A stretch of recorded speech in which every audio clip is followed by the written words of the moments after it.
Larry Kudlow Show on the Red Apple Podcast Network. Hello, folks. I'm Larry Kudlow. This is the Larry Kudlow Show. It's a great pleasure to be with you, as always. By the way, you can, you can hear us on the Internet. You can live stream us on the Internet, LarryKudlowShow.com. LarryKudlowShow.com. You can get us all across the country, around the world, throughout the solar system, including the Milky Way. And please join us during the week. Let me make a pitch. Please join us during the week. Fabulous Fox Business Network, FBN. Name of the show is Kudlow. 4 to 5 p.m. every day, Monday through Friday.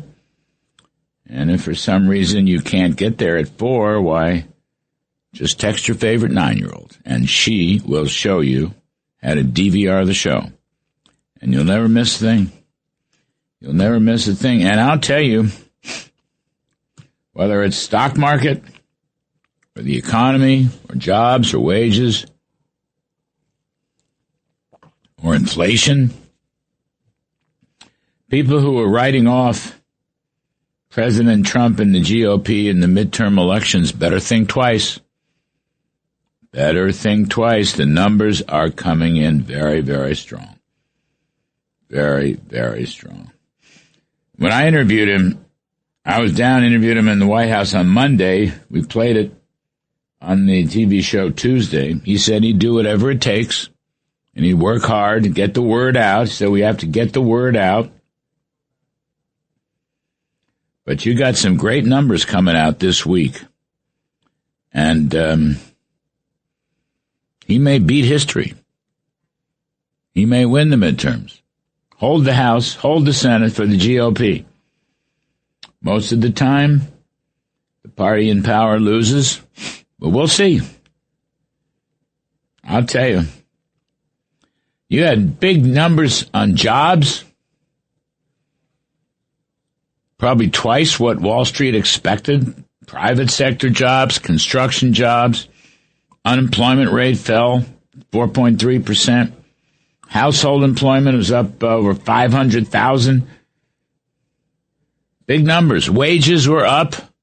Hours worked were up. The wage, some called the wage income proxy, that's a kitchen table issue. What's your take-home pay? Well, it's your wages, and it's how many hours you work.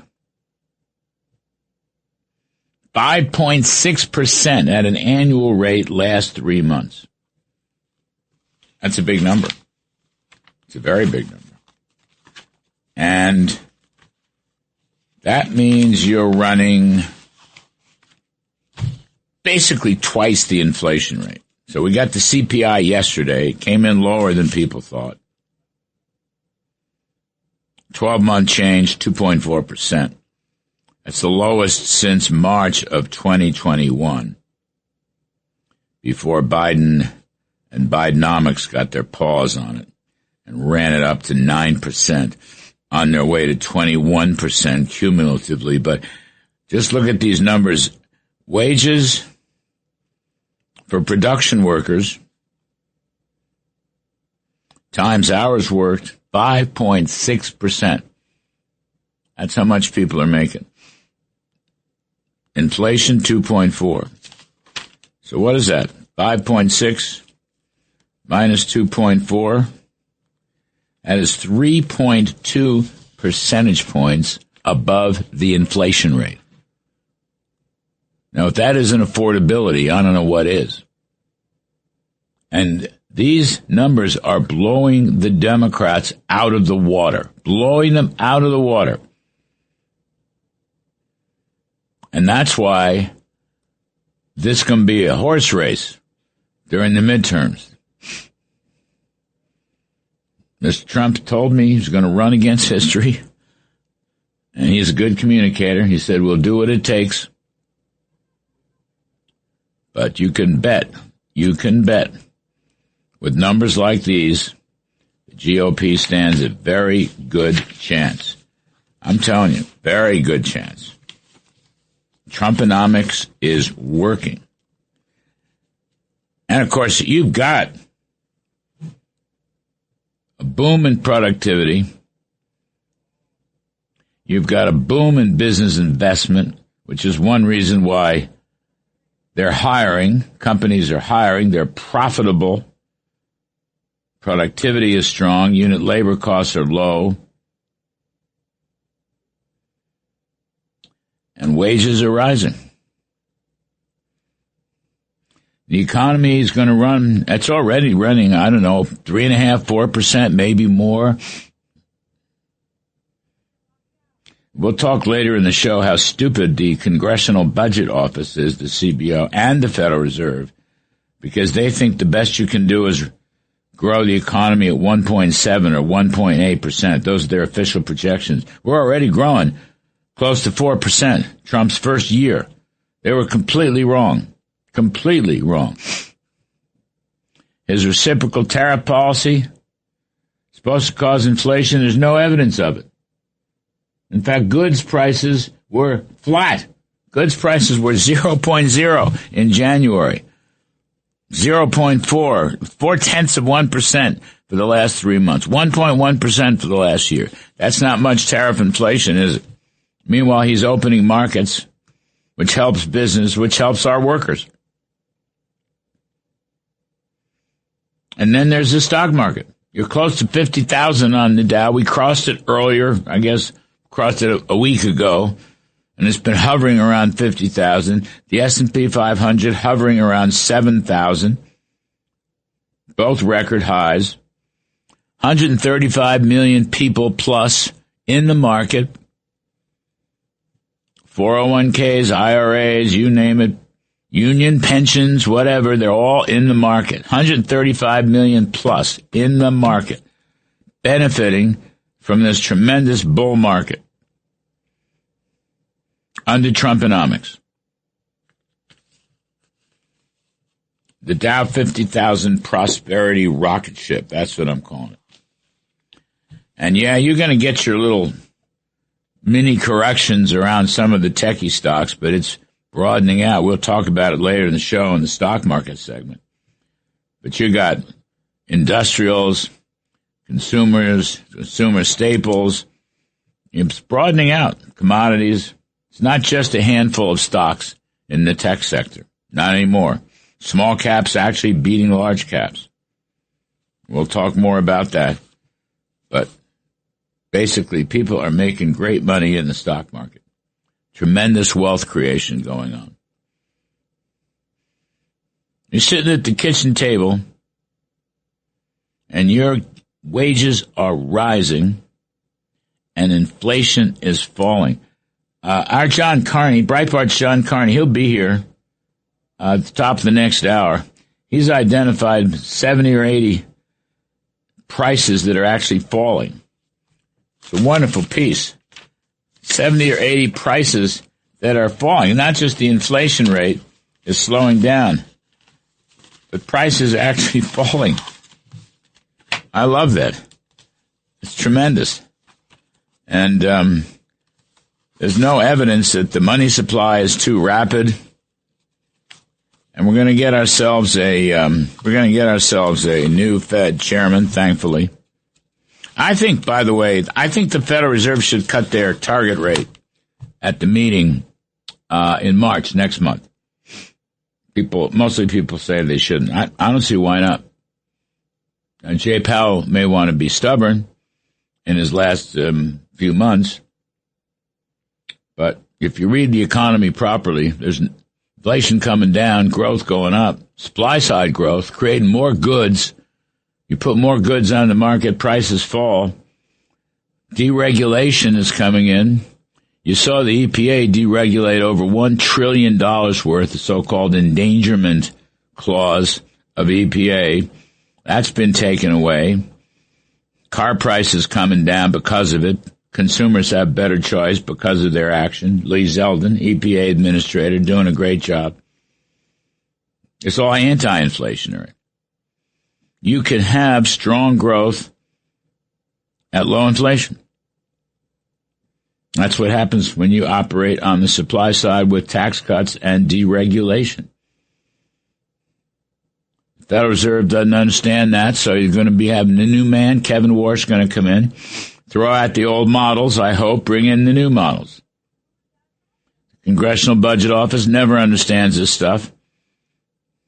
We'll talk later in the show about that. If you grow the economy at 3.5% per year, you will balance the budget in 30 years. Keep spending steady.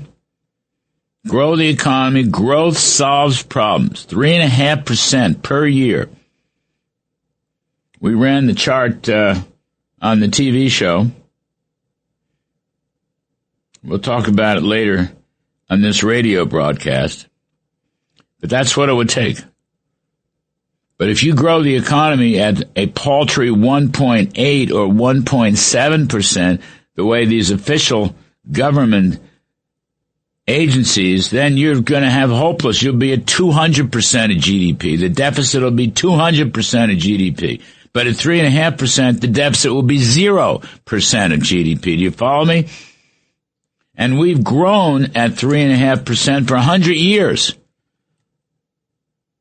But for some reason, these agencies refuse to acknowledge the economy's true potential when it is unleashed and when proper incentives are put together.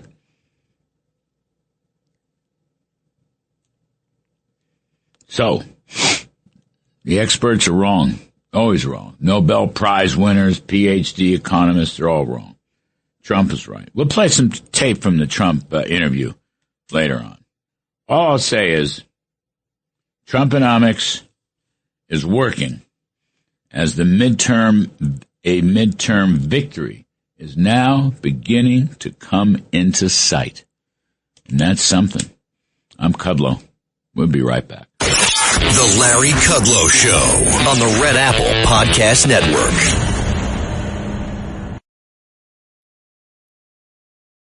The Larry Kudlow Show. Entertaining and informative on the Red Apple Podcast Network. So we're talking a lot about the economy, and I still believe the economy is going to be the single biggest factor in the midterm elections. And I'll read you from the interview. We have some quotes that we're cooking up. We'll send them out to you. But toward the back end of my hour interview with the president earlier in the week, he said, well, we have the fake news that doesn't get the word out. That's why I love doing an interview. We get the word out. But you ask a question, in 50 years, the president won, even a popular president, doing well, but it's very difficult to break the historical pattern. But he goes on to say, we have the greatest economy. We have the hottest country anywhere in the world. I couldn't agree more. You've got 50,000 Dow, 7,000 S&P. And it has to be sold. He says, there's something deep down psychological. Some of them were good presidents and they still lost. When a president wins, Republican or Democrat, they lose the midterms. We're going to change that. I hope we're trying very hard. We're going to change it. We inherited a country that was going to die. We had a dead country. Now we have the hottest country anywhere in the world. That's said by everybody. We have the hottest country. I guess I have to sell that because we should win in a landslide, and we'll do everything we can to do it. So he's a pretty determined guy to get this out. And I loved his optimism. I always like his optimism. He's a great friend. And, of course, I worked for him in the first term. I once raised two other issues that are going to be important. One is the Save America Act. And we'll talk about it with the politicos over the next half hour. But you got to have a photo ID and proof of citizenship to vote. And the president tweeted out yesterday that he intends to enforce that. You got to have a photo ID and proof of citizenship in order to vote. And that is so important. No more phony voting. And it's the blue states that are the worst. And they're the ones that oppose it. Senator Schumer of New York here, he calls it a Jim Crow law. Really? What does Jim Crow have to do with it? It's not about race. It's about laws and the Constitution. We don't have to show photo IDs in Connecticut, where I vote, and that's crazy. You can show a debit card. Anybody can get a debit card. Show them a real ID. You know, I just got one from the motor vehicle.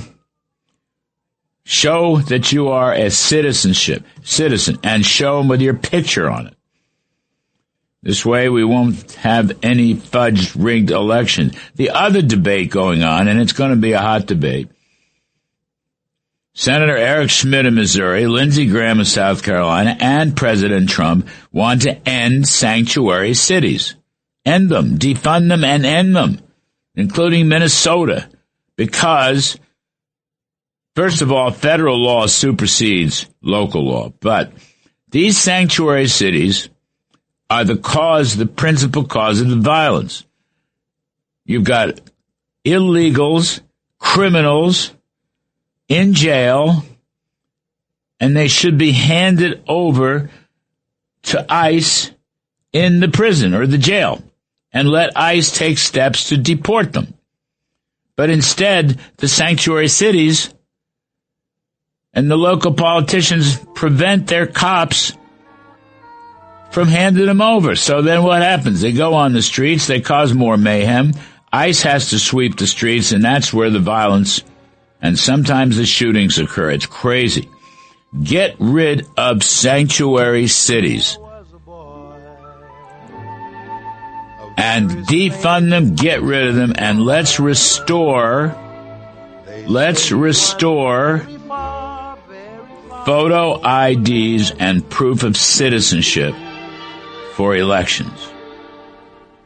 All right, we'll take a quick break.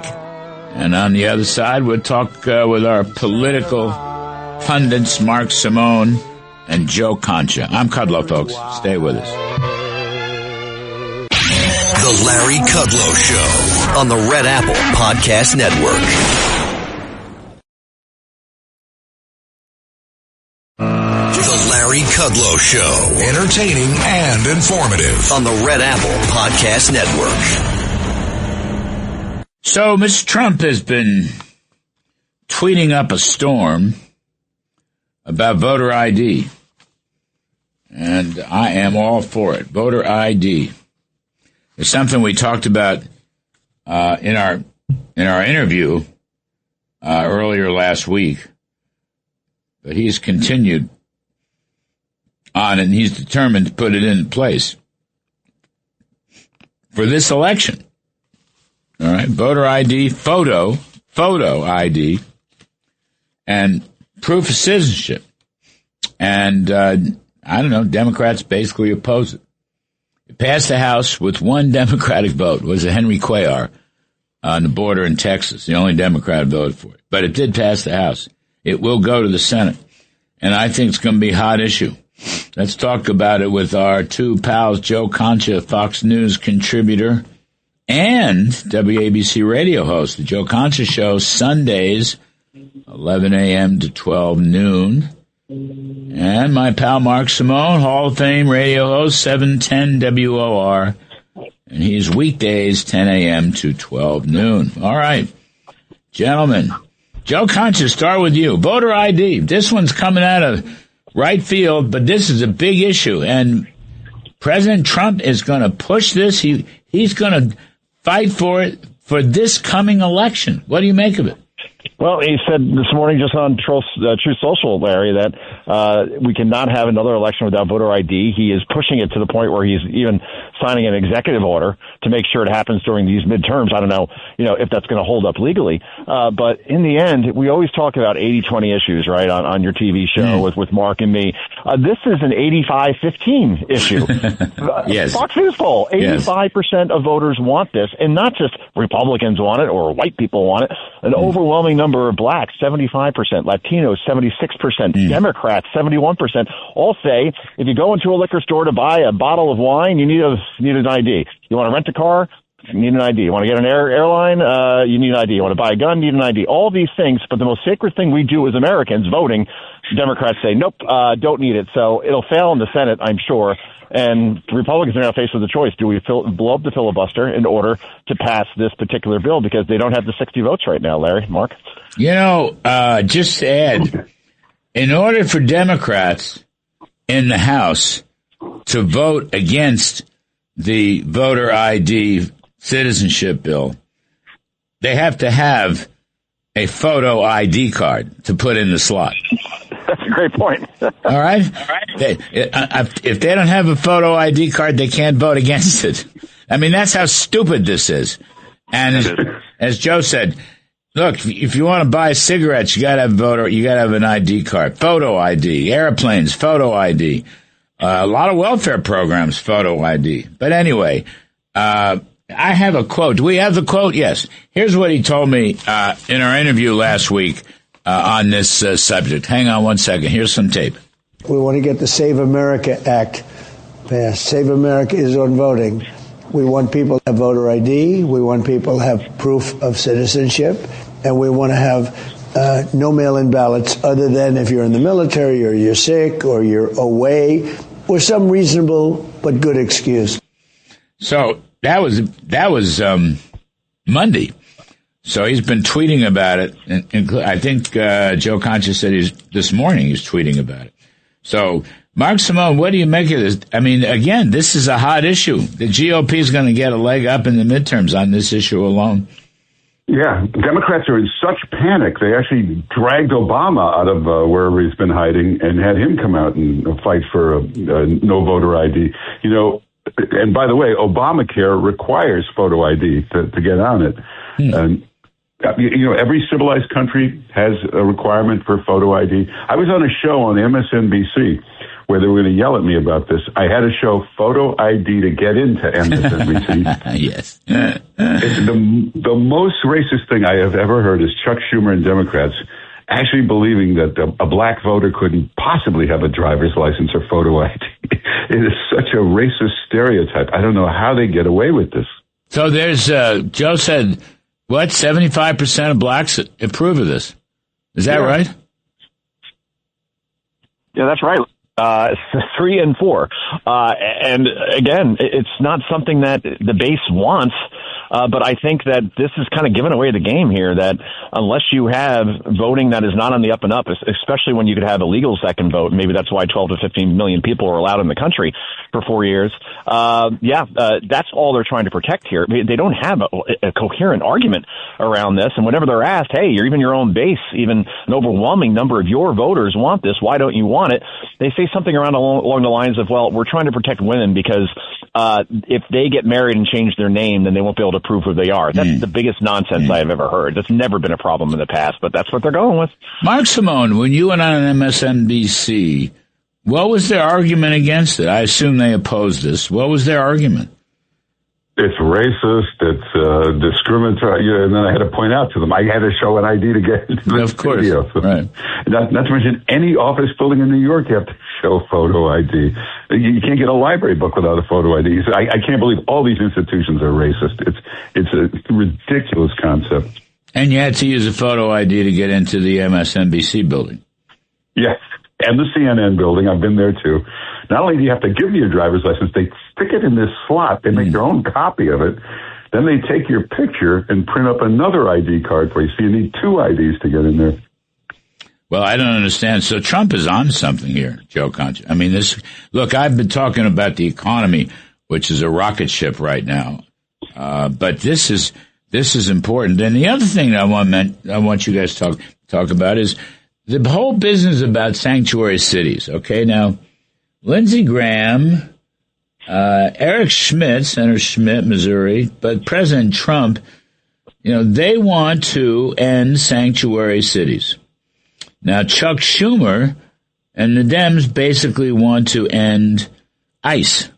And I don't care what they say. They have 10 demands, but every single demand pushes ICE back and reduces its authority and capability. So we're going to have a government shutdown for DHS for a while. I don't know. I'm not sure anybody cares. Maybe they do. Maybe they don't. But the debate over sanctuary cities, Joe. What do you make of it? Hey, Larry, I mean, all great points.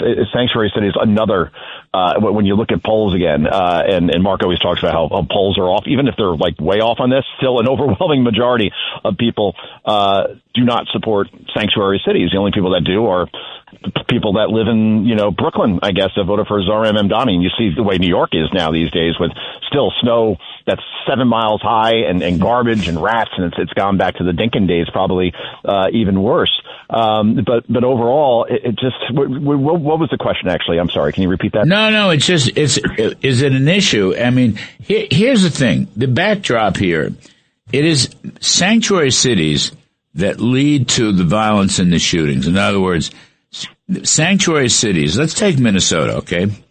Minneapolis, yeah. All right, Minneapolis. So the prisoners, the illegals who were criminals and in jail were not allowed to be turned over to ICE inside the jail or the prison because it's a sanctuary city. The politicians have told the police are happy to turn them over to ICE, but they can't because it's a sanctuary city. So what happens?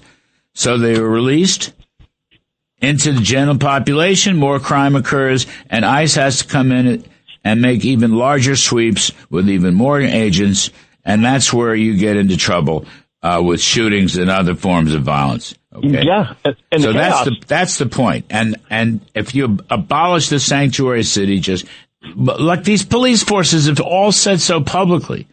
All right, they've said we would much prefer to do this in the jail, just turn them over, get them, and deport them. Okay, but they won't let them. So sanctuary cities, I think, are very unpopular. They are, and they only are somewhat popular in Minneapolis, New York, San Francisco, all these places run by, let's face it, either socialists, communists, or very, very far left liberals. And look, if you just worked with ICE, like Memphis and New Orleans do, I think those are two great examples. Memphis and New Orleans are two cities, guys, that are run by Democrat mayors, but they're in red states.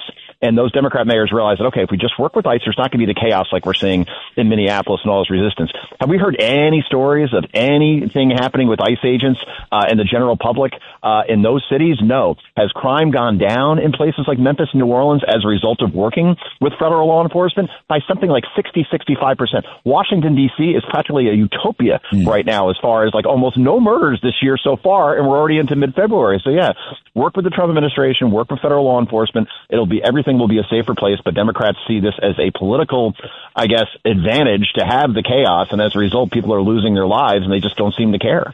Well, so Mark Simone, I mean, politically, again, President Trump wants this to be an issue. Lindsey Graham wants a vote. I think he's going to wind up getting a vote on defunding sanctuary cities. As part of this DHS debate, ICE has already been funded. ICE has been funded, okay. Sanctuary cities, on the other hand, have not necessarily been funded, and they can be defunded. So, is it, for the GOP in the midterms, do you think this is a good issue, a hot issue? Is it worth dwelling on? Yeah, and it's important to get this done. The Democrats want no photo ID, and they want every illegal to stay here. You don't have to be Columbo to figure this plot out. It's about getting votes, and it's also about putting bodies in certain cities they're counted in the census, legal or illegal. It's about getting more congressional seats that way. It's got to be done before the midterms. It's just Obama had ICE all over the streets deporting people, led by Tom Homan at the time. There was no objection. That's an important point. You know what? Yeah. That last point, I don't know why Republicans ought to mention that, have quotes, show statements by Obama. You're right. Obama was a huge deporter of illegals. Huge. I think, yeah, I think it was about even with Trump. Now, Trump's got, more to do, but that's right. Just use Obama. Quote Obama. Yeah. And then at the end of that, he gave Homan he gave Homan a big medal at the end of it. He was so proud of what he did. That's right. Yeah, the number is 3.1 million under Obama. I mean, that is an incredible number. And he was called the deporter-in-chief by the left. They didn't like that very much. But, yeah, just show Barack Obama promoting this in every ad and say, all right, why have you changed your mind now? Oh, right. there's a midterm to win. I can see the ads. I love the ads. Put the Obama thing in the ads. Obama used ICE and Homan, and he required photo ID for his Obamacare. So there's no difference between him and Trump on this. So, Mark Simone, is Tom Homan going to take over DHS from Corey Lewandowski? Whoops, sorry. From Kristi Noem? Well, I think somebody at some point is going to take over DHS. I think Homan's more of a battlefield general. I don't think he wants to be in the executive suites. I think he'd rather be out there in the field, and that's where he belongs. He's Patton out in the streets. He is Patton in the streets. I like that. But Joe Concha, you got to have some fun with this. Corey Lewandowski is an old friend of mine, very old friend. I know Kristi Noem too, but I know Lewandowski. So Lewandowski fires the pilot, the airplane pilot, because he lost Kristi Noem's blankie, her little blanket, her blankie. You know, you got to have your blankie when you travel. Oh, yeah. And he fired him. But it turns out he had to rehire him because he was the only guy that could fly this refitted, whatever it is, 737, I don't know. But she's buying a fleet of airplanes so she can travel in comfort. I think Tom Homan doesn't really... Tom Homan would travel, he doesn't have to go first class, he'd go business class. You know, he's a business class kind of guy. You might even be, ordinary passenger, tourist class, or whatever it's called.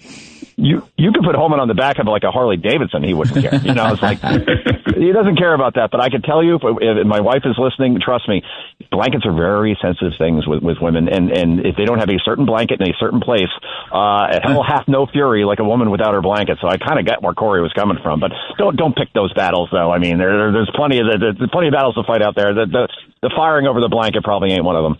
Well, I just don't think that was a wise thing to do. But she's buying up a lot of airplanes. I don't think that's why. She's also buying up a lot of ads where she centers in the ad. Now, I am all for the policy, but I don't think her management of DHS is doing Trump any good, Mark Simone. That's the point. The Homan stuff, very good. The Kristi Noem, Lewandowski stuff, not good. Yeah, she's from the Mamdani School of Management, whereas you do press conferences, photo opportunities, take pictures, social media. But if you're so busy doing that, you've got no time to be in the office getting anything real actually done. All right, we're going to take a quick break so Joe Concha can get his blankie. I don't want it to be cold.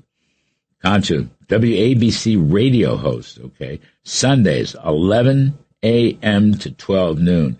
And Mark Simone on 710 WOR weekdays, 10 a.m. to 12 noon. I'm Kudlow. We'll be right back. The Larry Kudlow Show on the Red Apple Podcast Network. The Larry Kudlow Show on the Red Apple Podcast Network. So we're talking politics with two of the best, dear friends. Joe Concha, Fox News contributor. Joe is now a WABC radio host.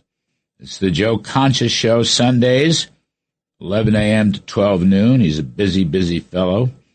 And my pal Mark Simone, Hall of Fame radio host, 710 WOR. And Mark is weekdays at 10 a.m. to 12 noon, Monday through Friday. This is complicated. It's a foreign policy question. We just have a few minutes, but it's interesting. Mark Simone, start with you. The president really yesterday, for the first time, said that regime change in Iran would be the best thing that could happen. Now, he has been arguing, after the bombing of a month or two ago, which was very successful, crippling the nuclear stuff, but they still have ICBMs, and the mullahs and the Revolutionary Guard still in charge. So when I talked to him about Iran on Monday, and he was very forceful that he wanted to negotiate and felt that they wanted a deal. Now the week has passed, and yesterday he said regime change would be the best policy. Does that tell you we are moving towards military action and regime change, and that the deal business is fading? Yeah, we're moving towards something. We have to have regime change. This is the most evil, brutal regime in the world today. these reports of the security forces going into hospitals, shooting people in their beds. I mean, you've got to get rid of this regime. You got to make sure that something better comes along. When Shah was toppled, we end up with the Ayatollah. We don't want to go through something like that again. But this will be like the fall of the Berlin Wall. This will be an amazing moment in history if we can topple this regime. Well, I think, I'm rooting for Mark's point of view, Joe. I just don't know how this plays out. And it just sounds like the president's run out of patience. And the idea of a deal is not something that is now as attractive to him as it was maybe just a week ago. He's in the 50s. Yeah, Larry, I think that Iran, you think they would have learned their lesson from what happened with Operation Midnight Hammer, where they didn't even see us coming, took out their nuclear facilities in one fell swoop after Democrats and Republican presidents have been promising to do that for decades, and Trump does it in one night, perfectly executed. Their military is no match for ours. But then again, you think back to, maybe not Iran, but Iraq in 2003 and the mess that was for 7 or 8 years as far as regime change there. So you could take out the Iranian regime. The question is, kind of like in the show The Sopranos, you could take out Johnny Sack in New York, but who's going to replace Sack? Like, you don't know what's behind, the regime, where you might actually end up getting something worse, or the vacuum there ends up being more chaos that we can't control. So the president has to be very careful about this. I agree his patience has run out, but this is not a guy who ever liked regime change and a lot of, interaction in general, militarily, where he doesn't think that America doesn't have its best interests ultimately at heart. Here, it may very well be the case, but I would let this play out a little bit longer before you take that step, because once you break it, you own it. And this is something that maybe just like with Iraq, we don't want to own. Was Johnny Sack, what was he? Johnny Sack. Brigadier General, or what was he? I can't remember. Was he the head of he was the head of CENTCOM in those days? Probably.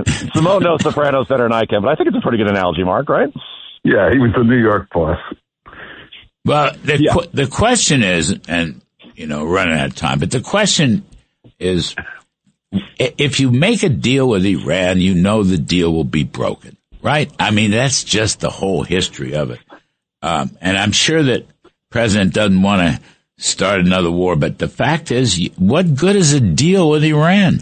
I mean, those guys lie, cheat, and steal. I mean, that's the thing I just don't understand. We'll see how it plays out, but I think the U.S. will be ready. Anyway, thank you, Joe Concha. I appreciate it very much. Mark Simone, appreciate it very much. Folks, we will take a break, and then we're going to go back to the economy with Breitbart's John Carney and all these falling prices. The Larry Kudlow Show on the Red Apple Podcast Network.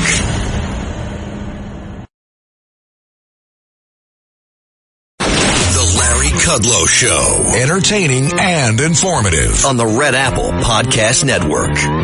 So, we're talking at the top of the show about the declining rate of inflation, which is yesterday's CPI slipped down to 2.4% last 12 months, and about the same for the last 3 months. And that's the lowest inflation rate, I believe, since March of 2021, going all the way back, kind of pre Biden. But here's my pal John Carney. It's a wonderful piece. Who fingers 71 prices that actually fell. The price fell. Okay? Not some fancy, model of CPI. In January, 71 prices fell, which is wonderful. One after another. And then he's got, he's got 47 prices that fell year on year. Led by eggs, down 34.2%. Gasoline, down 8%. Men's suits, butter, motor fuel, energy, toys, tomatoes, potatoes, sporting goods. John Carney is the Breitbart editor for economics and finance and co-author of the daily Breitbart Business Digest, a fabulous publication. So, John, this, first of all, required a lot of work. How did you isolate these things? That's not easy. No, it took a long time. There's a lot of prices in those CPI reports, and I had to go through them one by one, list them out, put them down, double check it. But look, I think it's really important to get the message out there. Donald Trump said, I'm going to lower prices, and everybody said, you can't lower the prices of anything. The most you could do is lower the rate of inflation. Prices never go down. That turns out not to be true. We've got 71 things that went down in January, and then in a smaller group that are, but still substantial, 47, I think, that were down year on year. So prices are coming down. And the big one, remember, it was not that long ago, I think it was over the summer, that the Democrats were trying to beat Donald Trump up on the price of eggs. Right? They kept talking about eggs. Eggs are down 34% year on year, and they're still falling. We can bring prices down. Look, generally, the entire index isn't going to come down, but these are, literally, as you said, tomatoes, potatoes. We're bringing these prices down, and it is actually affecting people. And of course, it's totally underreported. Nobody reported actually pointing it out. Nobody. You're the only one on the planet who has looked at it this way. By the way, I texted Brooke Rollins, Agriculture Secretary. Brooke is a dear friend of mine, that eggs were down 34.2% year on year. She was ecstatic about it. I'm not sure she knew. But look at all this other stuff. Moving, storage, freight expenses down 16%. Smartphones down 11%. Then, of course, gasoline in the energy sector down 8%, 9%, 10%. But other stuff, men's suits and sport coats down 6%, right? Televisions down 5%. I think you mentioned butter down 5%. Fresh fruits down 3%. I mean, these are important items, household items. Toys for kids down 2.6%. Tomatoes down 2.4%. Potatoes down 2.3%. Sporting goods. I mean, this is here's one. Health insurance, John, down. Health insurance, 2.2%. That's remarkable. Used cars and trucks down 2%. Women's underwear. I mean, just, it goes on. Infants and toddlers, apparel down 1%. These are very important, often used, items, and they're falling in price. That's right. One of the things that I did in this, just so people know, I made sure there's no double counting on my list because the CPI, it has like broader categories and narrower categories. So you won't find on the list apparel and then men's suits. I made sure that I only counted things once. So those are real lists. And there's no double counting in them. This is items that people have to buy that are down. I will say in January, it's Valentine's Day, Larry. So sweets to candies are down. That's right. Flowers are down in January. This is month over month. And jewelry is down. So, all the listeners, you don't have an excuse. Get your sweetheart something for Valentine's Day because the prices and all that went down in January. So, all right, let's move on. I want just, you talked about this tarifflation, which did not come to pass. I mean, goods prices are basically flat. But you mentioned this New York Fed article, and it's kind of funny because, let me see, what did you say? For sure, the results will be published. Oh, yeah, of course, the anti-tariff financial press breathlessly reports Amiti's study. This is the New York Fed study. And the Wall Street Journal, right on target, John. The Wall Street Journal ran an editorial on it and didn't bother to question it at all. Now, why, in brief, simple terms, why is the New York Fed wrong and 90% of the tariff not passed on? Right. So what the way this study works is they count the first of all, the big thing is they're counting only whether the tariffs are being absorbed by U.S. Importers.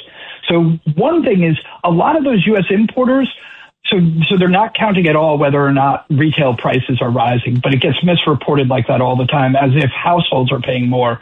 But a lot of the U.S. importers, Larry, are actually foreign subsidiaries of U.S. subsidiaries of foreign companies. So if BMW is importing things into the U.S. and paying the tariff, that comes out of BMW in Germany's eventual bottom line. But in this Fed study, it gets recorded as an American paying the tariff. So they're wrong. What they're doing is they're counting the price at the docks. The other problem is for these affiliate transactions, and by the way, this isn't a small percentage of imports. 50% of U.S. imports are from affiliated related parties. So it's half of all of the imports are coming through a related party. Sometimes that's into a U.S. subsidiary of a foreign company. Sometimes it's to an American company that's importing from its foreign subsidiary. What that means, though, is that the Customs Bureau does not allow you to immediately report lower prices because they're afraid people are going to try to dodge tariffs by saying, oh, we just paid less from our foreign subsidiary for the thing that we're importing into our country, so don't charge us as much. Why doesn't the Wall Street Journal? They write this editorial, John, and they don't mention any of this stuff. And Larry, I reported these problems 7 years ago when Donald Trump put these in, put on China tariffs 7 years ago. The New York Fed produced a very similar study. I pointed it out 7 years ago. Even some people at the New York Fed noticed it about 6 months after I did, that this affiliate was a problem. The guys who really do trade economics, by the way, these are New York Fed economists. They're not really trade people. They're labor market economists, actually.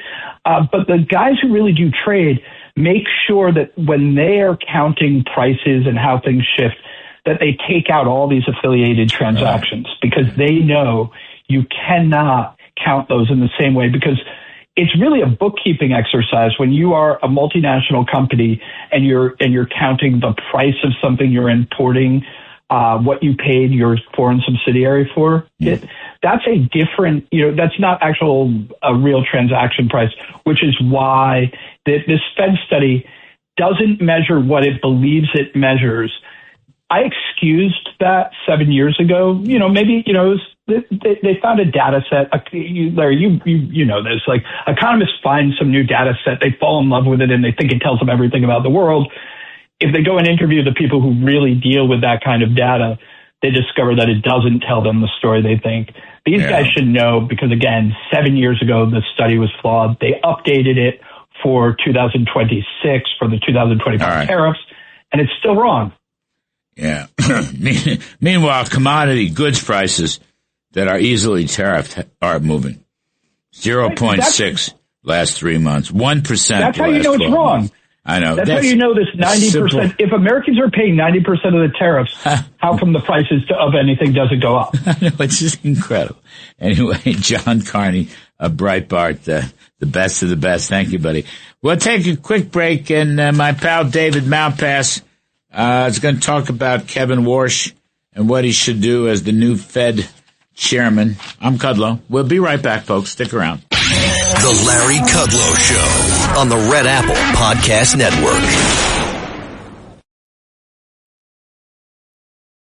The Larry Kudlow Show. Entertaining and informative on the Red Apple Podcast Network. So Kevin Warsh is going to be the new man at the Fed, presumably. He's the appointee of President Trump, and he'll probably come very soon to the Senate Banking Committee for his hearings and tell us quite a bit about what he intends to do, and the whole world will be listening. Kevin Warsh has been on this radio show and on the TV show. He's a very good friend. But President Trump wants to know, why can't interest rates be lower? And my pal David Malpass, who's a former World Bank president and Treasury economist and Wall Street economist, wrote a pretty good piece not too long ago, the answer to Mr. Trump's good question about interest rates. So, David Malpass, welcome. I loved your piece. The thing is, I had Steve Myron on the TV show, and he talked about the same thing. But one thing Myron mentioned that I really thought interesting is it's important for Kevin Warsh to look forward, not backward. And the idea that the Fed, you hear this from Jay Powell all the time, data dependent, but those data points are old, right? They tell you the past, not the future. So is there a way out of this to look forward and bring rates lower? Hi, Larry. Good morning. There is. It's going to take a lot of change in the Fed's core models.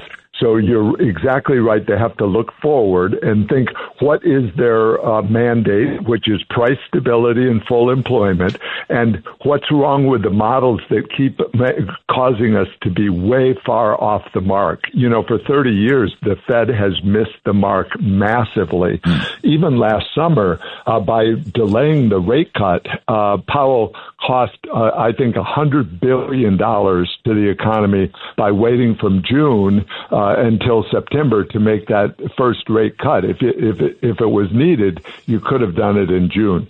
So they need to go through the models, and I think each one needs to be rethought. That's the quantitative easing model, the ample reserve model. One problem is the New York Fed is the keeper of these models, and they're the ones that came out yesterday and said reciprocity is a bad idea and it falls on to consumers for the cost of trade. So you've got this core institution within the Fed, and if I recall, you worked there long ago. They haven't changed their models one day since you wrote them. Wrote them. That was almost the gold standard. That was 1973. I was there 73, 74, and 75. I love it. That was a long time ago. So they have to change the inflation model. They have to change the productivity and the limits to growth model. CBO came out this week, and their concept of potential GDP is just way wrong. They think you can add together the labor force plus the capital plus some kind of innovation and equal the potential GDP of the economy, and you're never going to get to the run rate that we need with those models. You got to get rid of the basic point, which Kevin, Kevin agrees. Great. You can't. Growth doesn't cause inflation. And Trump is saying exactly the same thing. Said it in his Davos speech, said it in an op-ed piece he wrote for the Journal. He said it to me in my interview earlier last week. That was a great interview you did with him, and he was very clear on that. Yeah. And he believes Kevin, he expects Kevin to be on the same path, right? So, but this is what we've all said. You've been saying it. I've said it. Laffer said it. Moore, Forbes, all the supply-siders have said it. And now you've got this 1.7% or CBO says 1.8. Fed says 1.7 is the long-run potential to grow. No, it's not. We're already growing at almost 4. Under Trump's ideas and his policies. It's crazy. And without inflation. But there's these core ideas within economics that are just wrong. One is that if you have inflation, you somehow treat it by higher interest rates rather than by policy reforms like the regulatory reform, the EPA reform that saved, that's worth $1 trillion right there. But economics also has this idea of there being a natural rate of interest, which isn't right at all, because within the core of the economy, we can draw on savers from all over the world. There's not a limits to capital. They think there's a limits to growth rate, like at 1.8% or something, but they also seem to think that there's a limit to the amount of capital that will come into a good idea. But we've disproved that with AI. If you need $1 trillion or $2 trillion for SpaceX or for AI or for other innovation, administrations, it will come out of the woodwork. The whole world economy wants to beat a path to your door. And the Fed, that's simply not in their models. They have all these theories that there's some kind of magic natural rate, R star, that they build their models on. So how about cut taxes, deregulate, keep the dollar steady, and Trump wants 15% growth. You know, I love that, by the way. It could be over 3 years. He didn't specify which year. But his point is he's an optimist, right, David? And he's saying we should not limit growth. And that's really his message. And I think he's 1,000% right on that. Anyway, folks, David Malpass, the answer to Trump's good question about interest rates. Wall Street Journal, January 27th, 2026. Go have a look at it. We're going to take a quick break, and then we're going to come back and take a look at this whole DHS mess. I'm Kudlow. Stay with us, please. The Larry Kudlow Show on the Red Apple Podcast Network.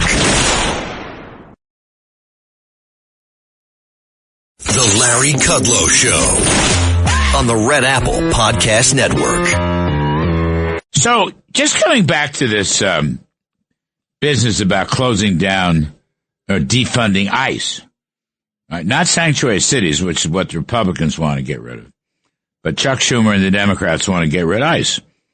So they have shut down the final funding for DHS, the Department of Homeland Security, which means no money for TSA in the airports, no money for Coast Guard, no money for Secret Service, no money for FEMA. I mean, we've had such terrible weather.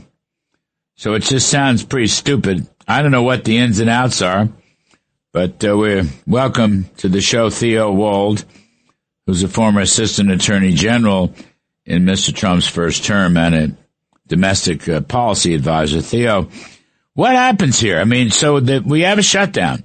I'm not sure people paid much attention to it. And I don't want to sacrifice ICE. Right? I don't want the Republicans to go wobbly here, and they're not gonna. I mean, I spoke to Mr. Trump in an interview about this, and if anything, the Lindsey Graham idea of defunding the sanctuary cities is more important, and that's the goal. But what happens to the rest of Homeland Security? You got the TSA in the airports, right? The Coast Guard, Secret Service, FEMA, we've had all these cold weather storms. What happens to all this stuff? Yeah, thanks for having me on, Larry. I think you're exactly right. I think the genius of this administration was to ensure that there was adequate funding for immigration enforcement authorities in the one big beautiful bill. Right. So Democrats are fully aware that ICE and CBP will be able to continue to do their mission-specific operations. They are literally willing to shut off the funding pipeline to FEMA, to TSA, to the Coast Guard, to Secret Service in order to achieve the optics for their increasingly radical base that they are somehow stopping ICE. And, you know, Larry, I think for years we were told by Democrats that there was no need for new immigration laws. There's no new need for an expansive immigration apparatus. Just enforce the laws on the books with the equities that already exist. And so for the first time, really, in ICE's 25-year history, this administration got full funding for the agency and are doing a surge in personnel hiring. They're opening up new offices throughout the country. And the response from Democrats has been abolish ICE and shut down the department. And I think most Americans, as you note, are not inclined to support that. Overwhelming majorities of Americans say keep doing the mission that President Trump outlined on the campaign. But they're starving. So in order to get this optical goal, I mean, it isn't a real goal, as you say. The Democrats can oppose ICE all they want, and they do. And they're for open borders. I mean, let's get serious. I don't care. I mean, I have a list of the 10 demands. Every demand curbs ICE, and every demand leads back to open borders. So that's, 15 million illegals. I mean, that's the problem, the Biden problem. Chuck Schumer went along with it. I'm sorry. Those are the facts of life. But, you do have these important other agencies, like TSA, all right. I was never a big fan of TSA, but it is what it is in the airport. Now, Coast Guard is very important. FEMA is very important. I mean, look at the ice storms and winter storms we've had.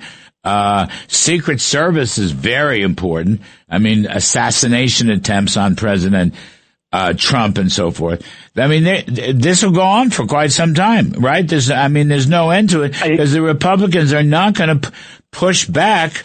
They're not going to fight ICE. They're going to defend ICE, I hope, unless they go wobbly, which would be a disaster. It would be a disaster, but you're right, Larry. There's no indication that Senate Republicans in particular are looking to go wobbly on ICE or the larger picture here. And it's to their credit because they actually did come to Democrats to negotiate, and the Democrats' response was essentially go climb a rock. And one other thing to note there, Larry, is just, we've seen that as we've done these operations in these lawless jurisdictions like Los Angeles and Minneapolis, it's not really just a question of immigration, but increasingly what we're uncovering in these jurisdictions are these massive rings of fraud and malfeasance. And so even if some of your listeners may be, on the fence about the immigration question, nobody should be on the fence about what this massive import of millions and millions of illegal alien families under President Biden has done to the U.S. taxpayer, because the fraud in places like Minneapolis is directly linked to the fact that they are a sanctuary jurisdiction, and there is generally a cooperative underground ring where illegal aliens and foreign nationals are working with NGOs to deprive the American taxpayer of their own money. Or, you know what? You're right about the fraud. I mean, you're 100% right. Lord knows the number could be 9 billion in Minneapolis. It could be 20 billion. You're absolutely right. And you're going to multiply that times these other big blue cities that are sanctuary cities. But even in New York, for example, we had former Mayor Eric Adams. Now, he tried to unwind sanctuary city status. He had a hard time doing it.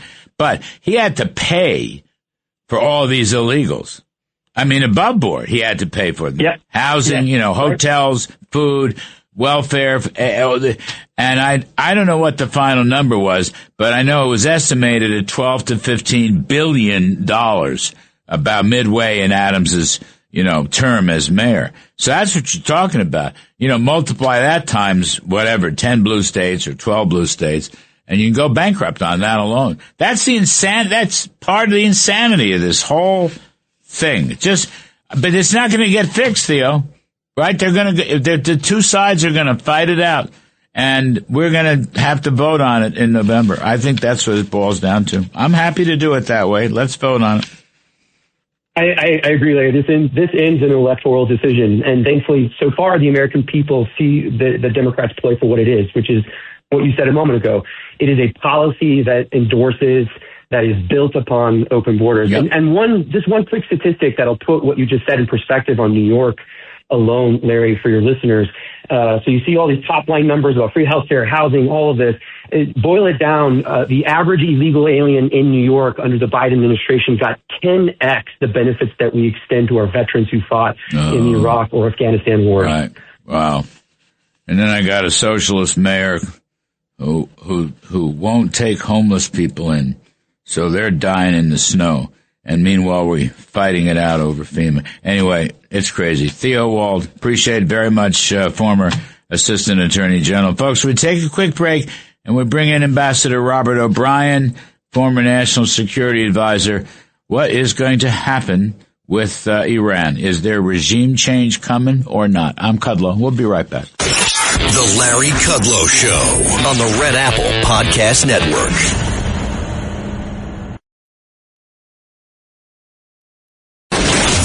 Kudlow Show. Entertaining and informative on the Red Apple Podcast Network. So yesterday, as President and the First Lady were boarding a flight, he took some questions from the media and said, for the first time I've heard him say this, I think, that regime change, overthrow of Iran's government, quote, well, it seems like that would be the best thing that could happen. For 47 years, they've been talking and talking and talking, Trump told reporters following a visit to Fort Bragg. And in the meantime, we've lost a lot of lives, et cetera, et cetera. Let's see what happens. I I will also say, when I interviewed him earlier this past week, he talked about a deal, as he has. He'd like to make a deal. He doesn't know if it's possible. I suggested to him, do you think a deal with Iran with this current regime would ever really stick? He said, I don't know. I know one thing, they want to make a deal. He believes this. They wouldn't talk to anybody else, but they're talking to me. But, it's a good question. A lot of people say no. And I would say that I'd rather make a deal. It's got to be a good deal. No nuclear weapons, no missiles, no this, no that, all the different things, but it's got to be a good deal. And then he criticized heavily Obama and Biden for bad deals, and he's right about that. But regime change is suddenly back on the table, so let's talk to my very dear friend, Ambassador Robert O'Brien, former national security advisor in President Trump's first term. Robert is now chairman of American Global Strategies. Robert, do you think he's changing his tune a little bit? Was he sending a signal yesterday, or am I reading too much into the news article? No, Larry, I think you're 100% right, and thank you for having me on this morning. President Trump has a pattern, and you've seen it, I've seen it, we've seen it firsthand. We've watched it in the second term, from a little bit of a distance. He gives the adversary a very good deal, and his preference, as you stated, is to make a deal. He abhors the loss of American lives, especially the loss of American servicemen and women. And so he gives the bad guys a chance to do the right thing. If they don't do the right thing, he takes action. But if they do the right thing, he'll give them a deal.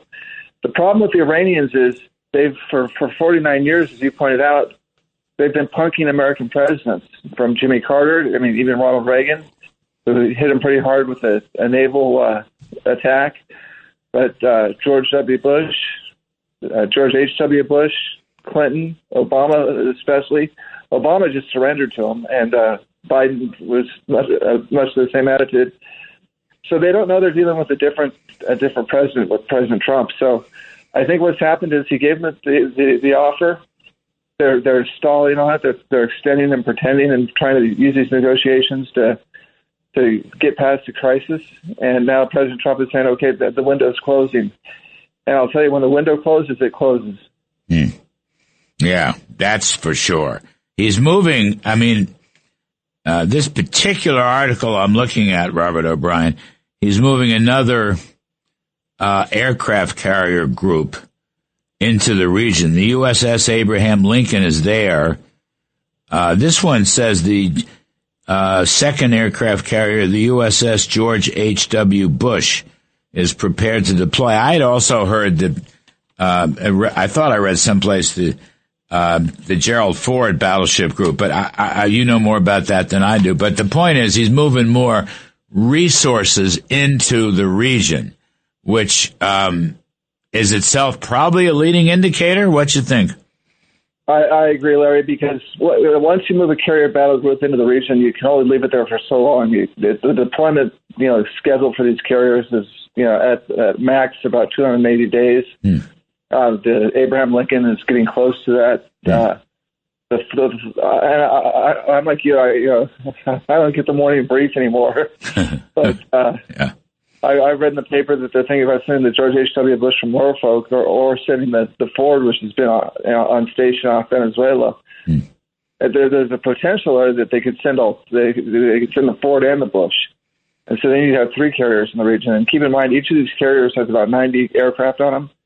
So we're talking about potentially, 270 aircraft, in the region. If all three carriers win, then 180. If just two carriers go, that's an incredible amount of firepower. That's more firepower than most countries, entire air force on those two ships. So it's going to be he'll be able to deliver a devastating blow to the Iranians if they don't take the deal. And a lot of firepower to protect Israel, our bases, other countries, I suppose, right? Isn't that how that works? Absolutely. Yeah, because, our fighter aircraft, as we've shown in these past couple of barrages that the Iranians have launched at the Israelis, our fighter aircraft can down the cruise missiles and down some of the ballistic missiles. So my guess is they'll have one carrier in the Persian Gulf region and one in the Mediterranean. They can certainly reach Iran and touch Iran, but also they defend Israel and then the Israeli airspace. So another. Look, I so would like to see regime change. Question is, what happens? I mean, he can kill the mullahs, take out the Revolutionary Guard, but he's not that keen on Reza Pahlavi. He never really talks up the Shah's son. And the question, Robert O'Brien, is always, okay, you want it to be indigenous, so somebody has to emerge as an indigenous non-regime leader, but has that work, or were we taking a risk there? I mean, these are probably things that he and his team are considering. Well, the problem in the Middle East is you always wonder if the new guy is worse than the dictator you get rid of. But in the case of the Iranians, it's hard to imagine something worse. I mean, remember, Larry, these people killed our Marines, the Marine barracks in Beirut. They killed our diplomats, the embassy in Beirut back in 82, 83. Then they went to Khobar Towers and killed the Army and Air Force personnel in Saudi Arabia at Khobar Towers. Then they killed 600 to 800 at least American soldiers in Iraq. They've killed Bob Levinson, the hostage there, longtime hostage there. These are very brutal men who've killed thousands of Americans. And, so the idea of getting someone worse is, I don't think that'll happen, but you're right, we do need an indigenous Iranian leader to rise up. The problem with that is it's hard to identify a leader, because as soon as a leader is identified in Iran, in the opposition, he gets hung from a crane or shot. So if we give him some space, and maybe the Crown Prince Pahlavi comes in as like Juan Carlos did after Franco in Spain for 6 months or 8 months or a year, supervises things until there's an election, and has a free and fair election, and that the Iranian people can elect their own leaders. That's ultimately what we want. We don't want to put an American puppet in. We want the Iranians to select their own leader in a free and fair election, and maybe Pahlavi comes in as a caretaker. But the point is, these murderous thugs who are there. And by the way, they've threatened. I so admire the president's cool the way he's dealing with this issue, because keep in mind, and you know this, Larry, from our briefings in the first Trump term, these mullahs and ayatollahs have threatened to kill the president. They put out very slick videos showing them assassinating him on the golf course. They threatened to kill his family, his friends, his associates. And the president has put all that aside and is still trying to get a deal with them, because he thinks it's in the best interest of the American people. But if they don't, accede to a good deal and stop threatening their neighbors and our allies in Israel, and Saudi, and the UAE, and Kuwait, and all the other Gulf states, then I don't think the president will have any problem pulling the trigger, because these guys have literally threatened to kill him. We're talking to Ambassador Robert O'Brien, who is a former national security advisor in Trump's first term. He's now chairman of American Global Strategies. Robert, what are they doing and thinking in this Munich defense conference? Do they understand the stakes are so high in Iran? I mean, the Europeans have by and large been terrible on Iran. They do business with Iran. They always want a deal. They're backing up the Biden deals, backing up the Obama deals. Many of them boycott Israel's, in business terms. So here they are. The whole crowd of them is in Munich. Meanwhile, the hour of ending the regime in Iran may be drawing close. What can you say about it? Is there anything good to say about Munich? I don't even understand it. No, Larry, these security conferences, Davos, Munich, and some of the other ones, they're kind of a relic of a past age when America called all the shots and gave the Europeans a chance to talk shop at these places. Look, we're friends with Europe, and we've got a common destiny with Europe, and many of us came from European countries, at least our ancestors did, and so there's an affinity there, but the Europeans, since World War II, have not wanted to back up anything with force. They think they can deal with everything with a treaty or trade or aid.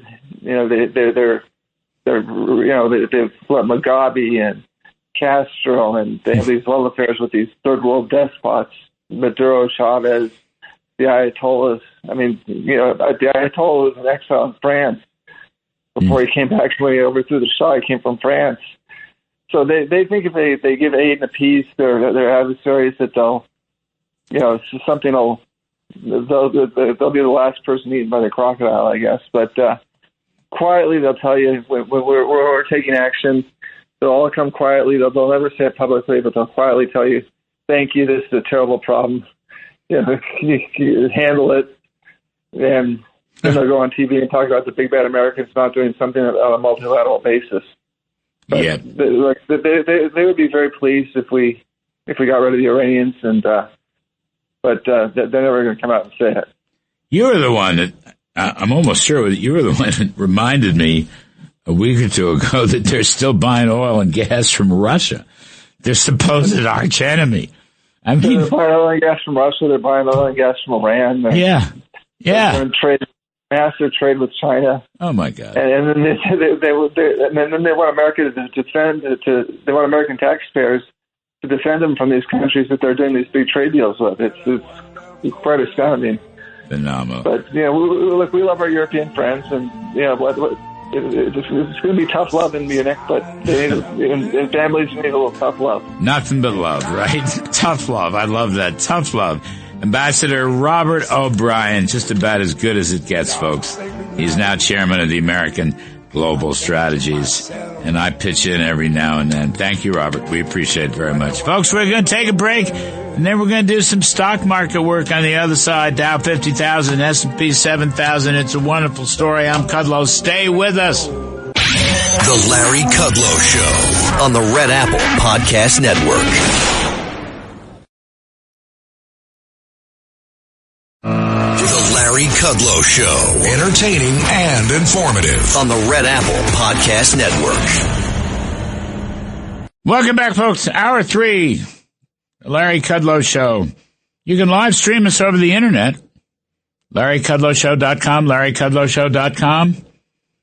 You can hear us all across the country, around the world, throughout the solar system, including the Milky Way. And please join us. Come visit us during the week. Fabulous Fox Business Network.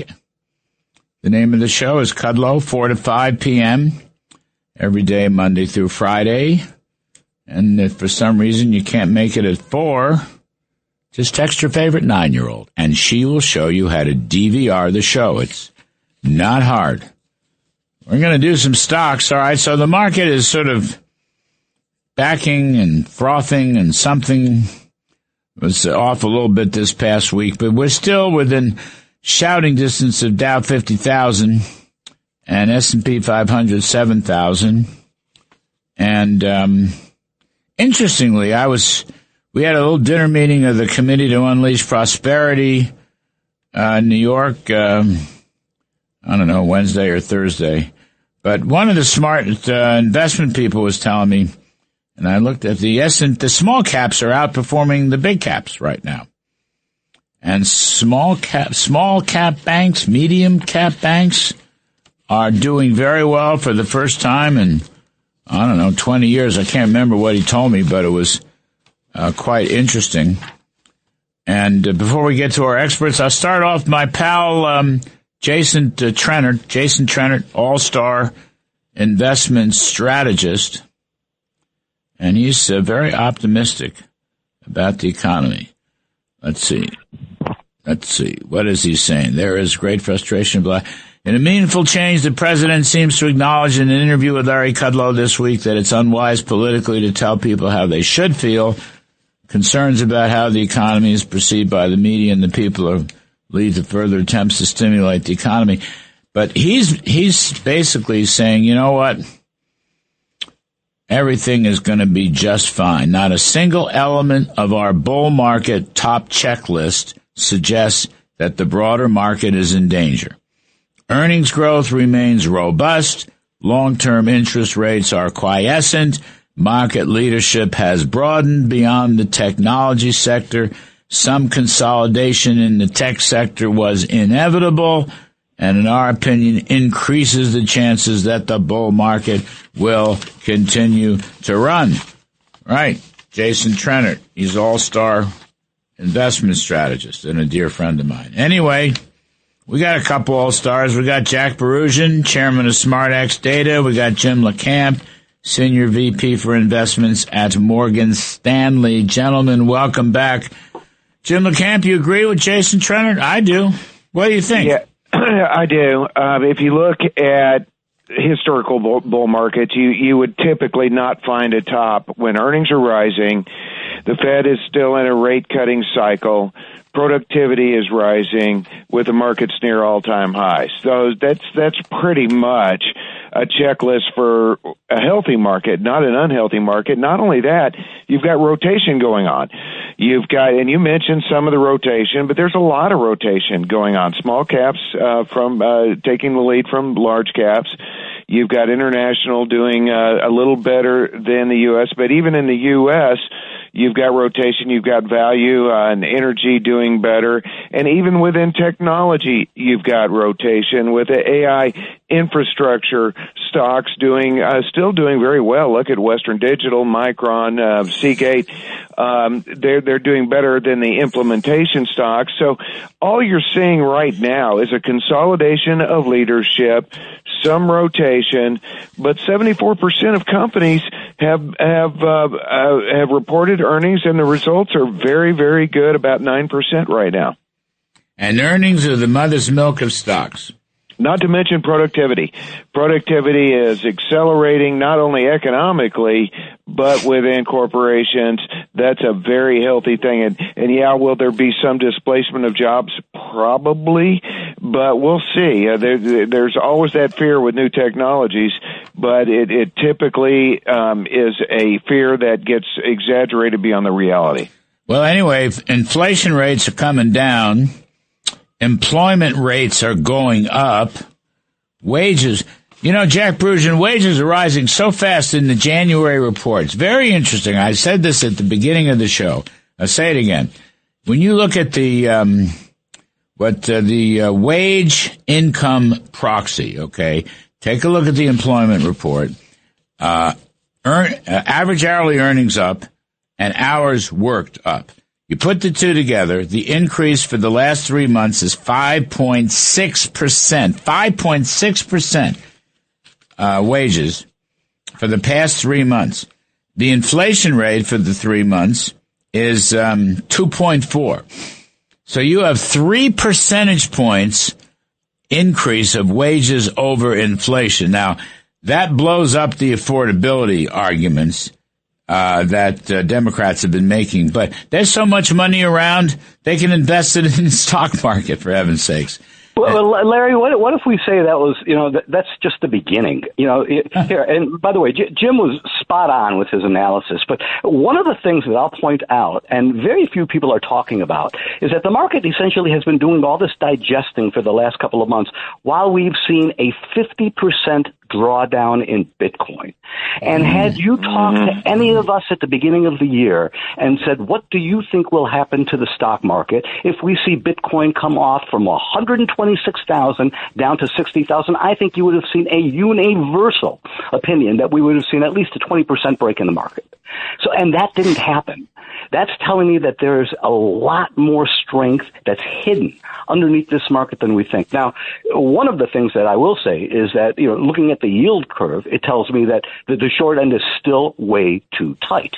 You've got the 3 months trading at 3.6% and the 10-year hovering right around 4%. That tells you that there's something that's still stifling the economy, and I think it's right there. The president's been pointing it out. And, here's a man who inherited the worst economy since, Reagan inherited that nightmare from Carter. So, he's been doing an amazing job, and I think that the White House should be congratulated for the last few months. Look, what we have experienced from April of last year to today is nothing short of a miracle. I'll say that. I've been in the markets as long as you guys have. I have never seen anything like that. And you know what? And if that's just the beginning, which I think it is, because we're seeing almost like a spring that's being sprung and wound up, between everything that's going to be unleashed this year, we could theoretically see this market double in another couple of years. And I don't think that could be a surprise to people like myself that are pointing out these things right now. Donald Trump is a very good economist. I don't care. The media may make fun of him, but I can just say, and actually the only economists he ever listens to are me and Kevin Hassett. Down through the years, we're the only two he really listens to.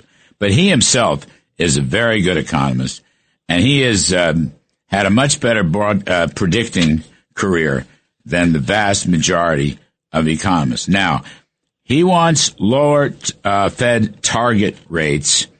I hate to call it the Fed funds rate because really we don't have a Fed funds market anymore. It's really the banks.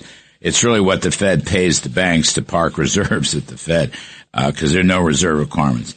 But let me come back to your point. The 3-month T-bill is 367 to close yesterday. The 10-year note is 405. You're right. 10-year note came down 16 basis points. That's a lot in 1 week. 16 basis points. So the curve is flattening. Why doesn't the Fed? They should be looking at that. If the 10-year rate keeps declining, Jack, that's a signal for the Fed to lower their target rate at the short end. Spot on, Larry. It's an old signal. It's a very old signal, but they should be watching that. This Fed has actually lost all credibility. I think the last time I was on your show, I was describing, Powell as being one of these starting pitchers in the 9th inning with nothing left in the tank. You know what I mean? And that's kind of how I still feel. The problem though is that if we wait too long, he could stifle what's already brewing, and that's what I really worry about. We got to get him out of there. The clock is ticking. Get him out of there. Absolutely. And the other thing that this president is doing, and I do want to point this out, is he's creating a Western Hemisphere OPEC. I mean, what he's doing if we get Canada, Mexico, Venezuela, and of course the U.S., which is the largest producer of crude, all lined up, Larry, that changes the dynamic globally like we have never experienced since the beginning of crude production. Since the beginning of time, going back to Adam and Eve. By the way, oil prices are going to go down. Now they've been rising year to date, but that's because of the Iran business. But the market is oversupplied with oil. We keep pumping it out. We're almost 14 million barrels a day, Jim LeCamp, down in Texas. I got to believe oil price. Trump said he wants, what was his number? His number was $53 a barrel. He may get there. And it's also important that gasoline prices in January fell 3.2%. That's big drop in gasoline prices and energy-related prices. Now, that's going to be very bullish for zero inflation. So how's this, guys? M2 growth, this is almost a dirty word. M2 growth, I'm reading from Scott Granis, Calafia Beach pundits, a smart guy. M2 growth, which was 30% back in 2021 and led to the big inflation. Things come down and it's running around 3%, maybe 3.5%. Very modest M2 growth. So there's no inflation coming from there. So I'm waiting for lower rates. I think you can get a little notch down, Jim LeCamp. Well, you can and I mentioned productivity before, but there's also deregulation. Yep. And deregulation will bring prices down as well. There's a lot of disinflation going on right now, and that's a good thing. That's going to give the Fed a lot more leeway. I think the Fed does have leeway. You look at the Fed funds futures, though, they haven't moved much. They're still suggesting no cut until June, and that's probably true because Powell probably won't cut in April. But he ought to cut in March. He ought to cut right now. Now. And he has room to do it, especially with the CPI number that was out this week. And again, I can't emphasize enough how much the productivity in the economy is also seeping in. And the other thing is that we haven't really talked too much about is consumer incomes are rising faster than the inflation rate. So that's another thing that suggests that inflation is not a real problem right now. And I do think these energy prices will come down. Production is going full steam ahead. I think, again, I agree with you. Once you get Iran settled down a little bit, you've got Venezuela likely adding to the supply picture around the globe. I think prices will come down. And the energy sector has been the hottest sector of the year so far. It's probably a little overdone here. That's a false dawn. Because of that. That's a false dawn is what that is. You know, I was at this conference. I mentioned it earlier in the show. The Committee to Unleash Prosperity had a dinner this past week, and so a bunch of us spoke at it. But, you know, James Freeman is a Wall Street Journal editorial writer. He writes something every day, and he's a very smart guy. Parents are old friends of mine, movie or TV producers. Anyway, James Freeman, we had to go around the horn. What's the forecast? James Freeman said that the CPI is going to be less than 1% over the next year. And I agree with that. Less than 1% CPI, 12-month change. I love that. And then, well, you're talking about a heck of a bond rally if that happens. And stocks. Everything. And that bleeds into stocks. And it also changes the kinds of stocks that we're going to buy. And that really bodes well for the market, because if you see a big rally in the dividend-related stocks, which haven't moved in a long time, that's more participation in the market, and that's healthy because you've got a better breadth picture. So they asked me, Jack Brujan, about economic growth. I said it's going to be 15%. I'm with Trump. Trump told me 15% in my interview, but he didn't say how long. It could be 3 years. but 15%. Larry, all you have to do is take a look at the supply chains. If you're trying to buy a generator, a backup generator for a data center that you're building, you're out of luck. They're not available. You have to wait 2 years. There is so much CapEx taking place right now. Yes. So much in the pipeline. This is going to explode. That is why I am so bullish. That's why I see this thing on the horizon, and I want to make sure that we take advantage of it. No, it's 100% depreciation. Year one, capital goods boom is producing more productivity. It's producing higher wages but lower unit labor costs. I got to take a break. Producers are screaming at me. We're talking to Jack Brujan of SmartX Data, Jim LeCamp of Morgan Stanley. I'm Kudlow. We'll be right back. The Larry Kudlow Show on the Red Apple Podcast Network. The Larry Kudlow Show on the Red Apple Podcast Network. Jack Brujan, SmartX Data, Jim LeCamp, Morgan Stanley. Gentlemen, we had so much fun in the first segment. We've only got 2 minutes, so split it evenly. Jim LeCamp, what do you like?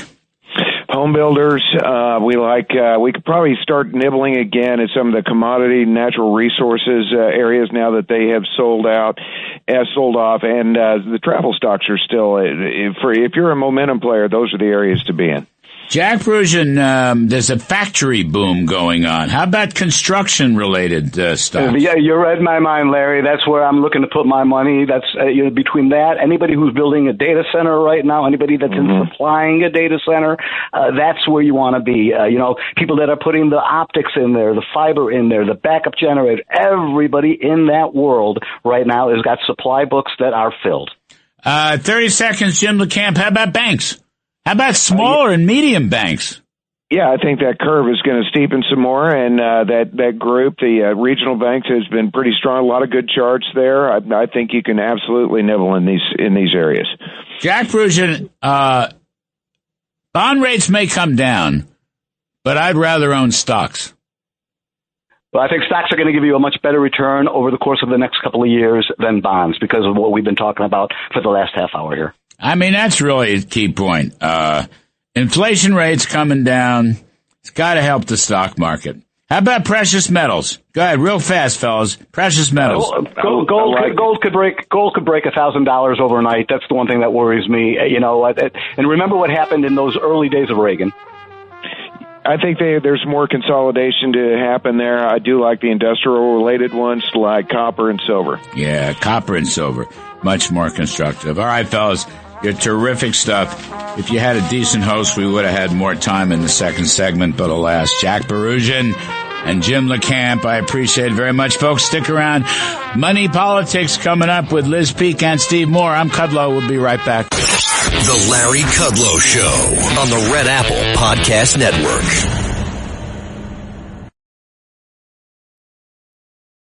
The Larry Kudlow Show. Entertaining and informative on the Red Apple Podcast Network. Let's bring in Liz Peek, Fox News contributor, syndicated columnist, and Steve Moore, Unleash Prosperity Hotline and WABC radio host of More Money, which pops up right after this show on most of these same radio stations. I'm not going to talk about Bad Bunny. I'm going to talk about, I think it could be the greatest chart in history from the Unleash Prosperity Hotline, showing that 3.5% real GDP growth will balance the budget. All right, 3.5%. Trump's already started. Guy's been in office a year, and it's already 4, and probably rising. He thinks it's going to 15 over 3 years. Yeah, I'll take but it. 3.5% over the next 3 decades would balance the budget. All right, debt as a share of GDP. On the other hand, if you deal with CBO, which says we're 1.8 forever, then you slit your wrists. You're going to rise to 180% of GDP. Now, Steve Moore, this is quite something that you have put together here, and you should talk about this because it just goes to show you how important growth is.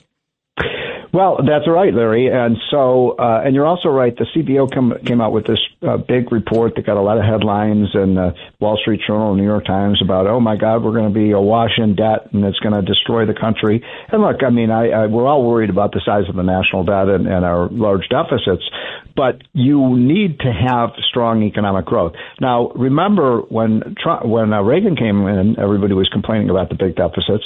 And, we had at one point, I think throughout his presidency, once the tax cuts kicked in, I think we had 4% sustained growth for like 7 or 8 years. And that's, along with a kind of fiscal moderate president in Bill Clinton, we actually have budget surpluses. Remember that? So it was all driven by growth. And so now people say, well, can you really achieve 3.5% growth? And my answer is, yes, growth is a function of 2 things, as you know, Larry. It's basically the number of people working times their productivity. And we are at the beginning stages of one of the greatest productivity booms in the history of the world, with artificial intelligence, with robotics, with satellite technologies. So yes, we can achieve 4% growth, and we will. And if we do even 3.5 puts you in 20 years virtually with a balanced budget. Liz, we've had 100-year periods where we grew at 3.5%. In fact, you look at a lot of the long-run tables, the entire 20th century, the average growth was 3.5%. Yep. And that includes the Great Depression.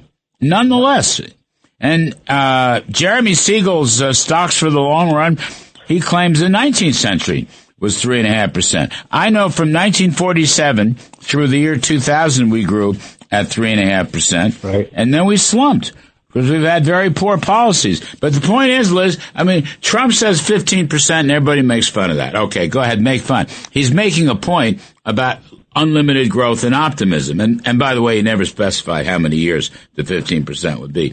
But if you look at Steve's chart from the Prosperity Hotline, there you have it. That's how important growth is. Yeah, and it's pretty astonishing that Democrats never, ever talk about growth. They do not ever talk about growing the economy because their entire emphasis is on redistributing the country's wealth and income. And they don't understand that with growth, with a growing economy, everybody gets better off. And so all this class warfare that they engage in, it's not only counterproductive, it's sort of meaningless because guess what? Again, 3.5% growth, 4% growth will deliver great rewards not only to the people who are working, but if there are needy people in our communities, they too benefit from rising revenues, less taxes, all of that stuff. Larry, it is it's sort of hard to comprehend how Democrats continue to double down on policies that are not just negative for the states and cities that they run, but that are driving out populations that are very important for the number of House seats they have, the number of electoral college votes they have. They are dooming their own party through foolish and counterproductive high tax, high regulatory policies. And the other side looks so good. I mean, I honestly can't. I wrote a piece about it called "The Failure of Imagination." They don't even comprehend what it would look like, and it's pretty astonishing. Last pro-growth Democrat was JFK. Yep. He was the last. He talked about it openly. He cut tax rates. He took the top tax rate down from 90-something down to 70. That included a cut in the capital gains tax. That included a cut in the corporate tax. He gave a wonderful speech at Yale. Anyway, we put it in our book, JFK and the Reagan Revolution. But the point is, the CBO is always wrong. Always wrong. And where do they don't tell us what their model is. The Federal Reserve the Fed says 1.7 and the CBO says 1.8. So with both of those low ball estimates, you get a dreary, sort of panicky looking economy. It's always bad. And Steve Moore, they never say, oh, let's cut taxes to speed up the economy. You know, they go up to the hill, and they basically, when they say anything, they talk about increasing federal spending to boost the economy. Yeah. Well, the other thing, Larry, that they've gotten completely wrong, the economists who work at CBO and at the Fed, and I hope our friend who's going over there, Kevin Warsh, cleans house when he gets over there. He's going to be an outstanding Fed chairman. And then a lot of your friends on Wall Street, you look at what they were predicting when Trump was elected, and a lot of them said inflation. Remember, you know this, and including like 11 Nobel Prize winning economists said Trump is going to send inflation through the roof. And here we are with inflation. We got a report now. We're down to 2.4%, which is way down from Biden. Inflation didn't go up when Trump came in; it went down. And by the way, I just want to make sure people understand this. When we were talking about the 3.5% growth, Larry, that's after inflation. That's real growth in the economy. That's what we need. So anytime you bring inflation down, the real economic growth rate increases. And I'm so glad that Kevin Warsh, who's going to be, I think he's going to be the greatest Fed chairman since Alan Greenspan.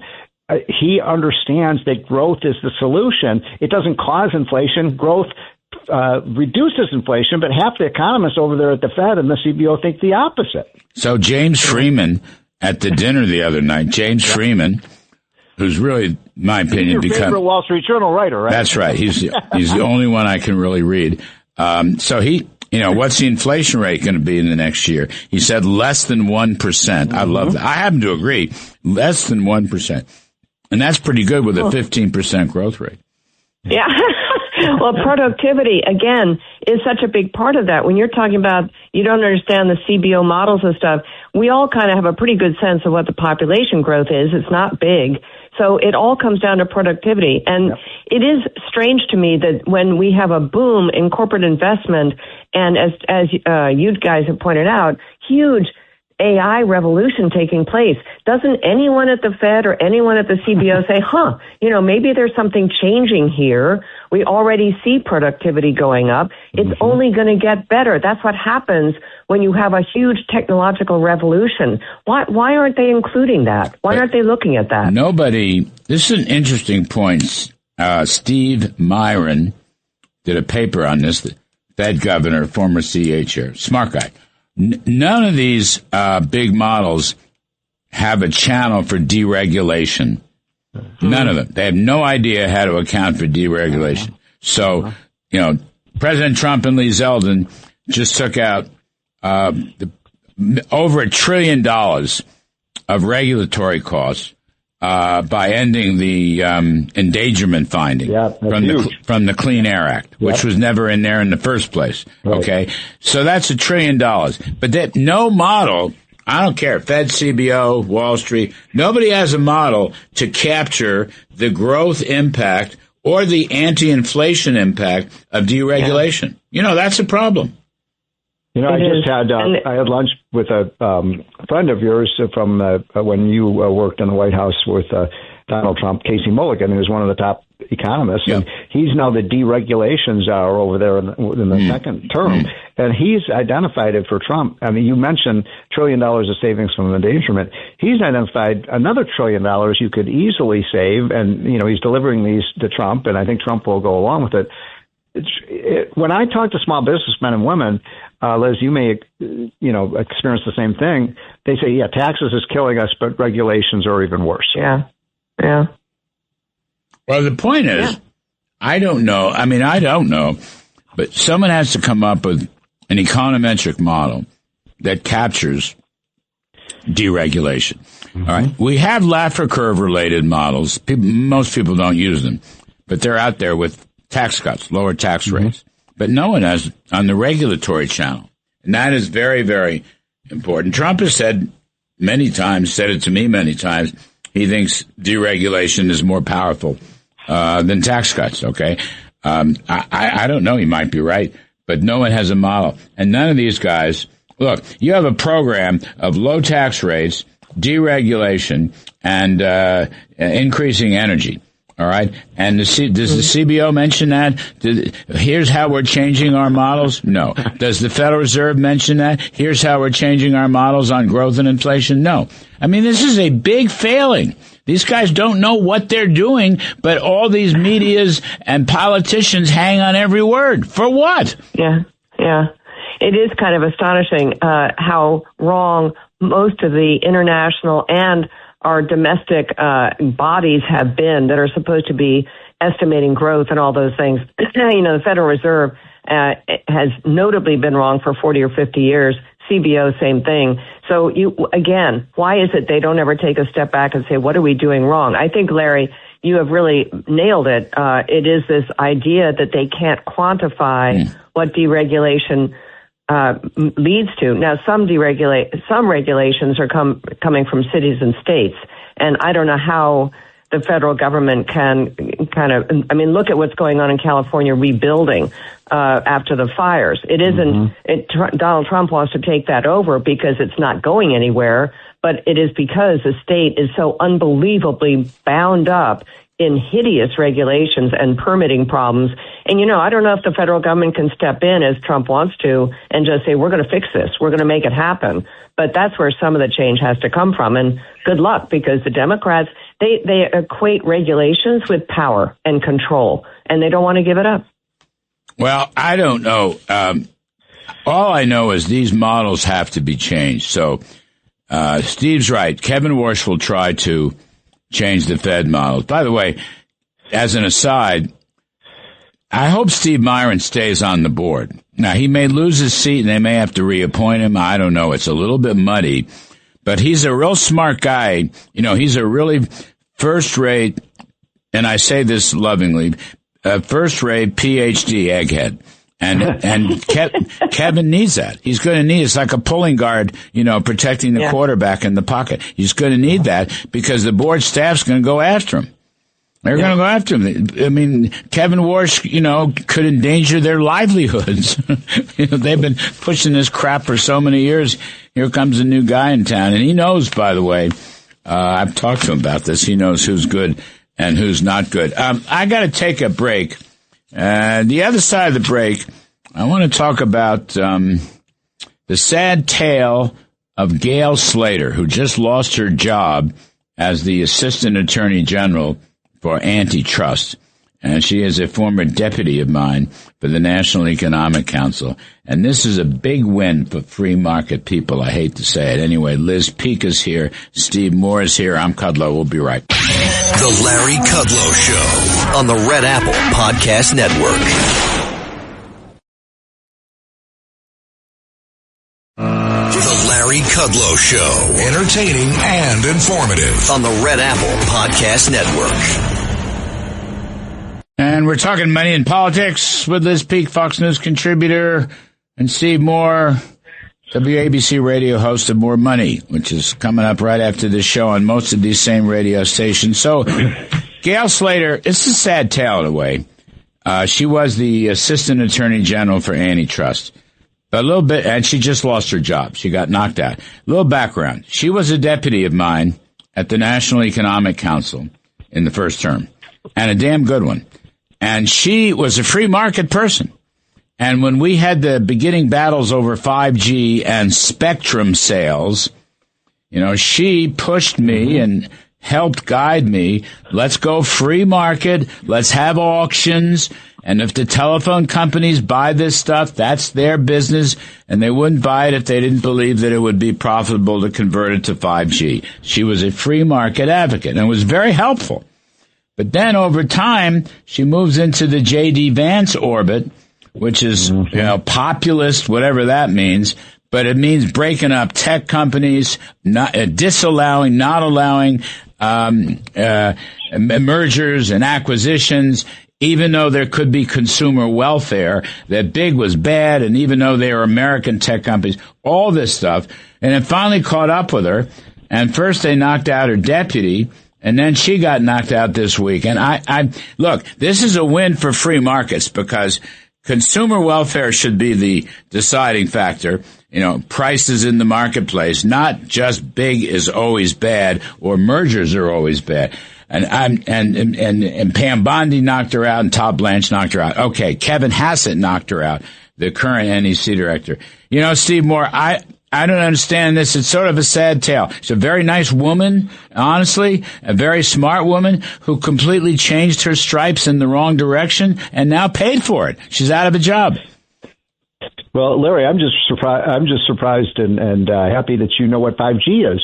I fought the battle, man. I fought the good battle for that. Holy cow. I know you did. And look, it's very simple. The United States so dominates in the world today. We had another to this issue of so-called monopolies.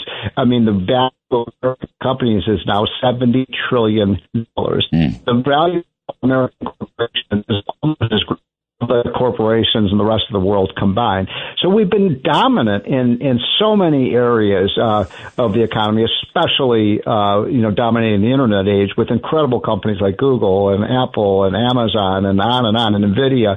And so we want our companies to be number one. We want our companies to grow. And what's so wrong? I mean, these people, the antitrust people, say their profits are too big. Well, profits, somebody once taught me that profits are the mother's milk of the stock market. That is correct. I've heard that before. That is correct. Bigness is not necessarily bad.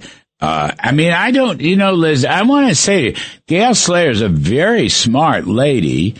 And the mystery here is moving, she was a free market deputy under Kudlow, and now she goes to J.D. Vance, and she becomes some sort of populist. Let's break up, and let's not break up the tech companies, and let's not allow any mergers and acquisitions.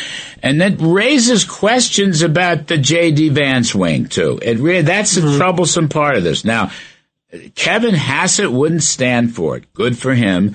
And Pam Bondi, I know Pam. She's a free market devotee. I don't know Mr. Blanche, but I know Pam very well. She's a free marketeer. But I don't, I don't want, if J.D. Vance is some sort of populist and he's opposed to market forces, that's not good. That's just not good.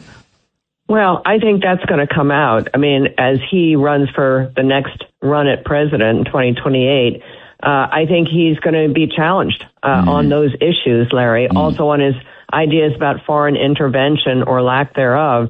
But the case about Slater, it seems to me, in fact, one of the things the White House was unhappy about was that she was not pursuing some of the antitrust cases that they thought might help the affordability agenda, like meat packing, the supposed collusion between foreign meat packers, which President Trump has talked about a number of times, and it sounded like she was dragging her feet on that. So I find this story actually kind of confusing. It almost sounds like there were personality issues that came about between her and various people in the Department of Justice.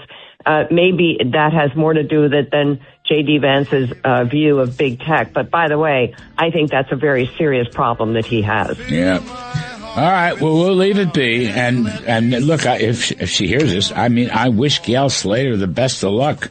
Come back home. You know what I mean? Come back home to the free market and 3.5% growth so we can balance the budget in just a couple of years.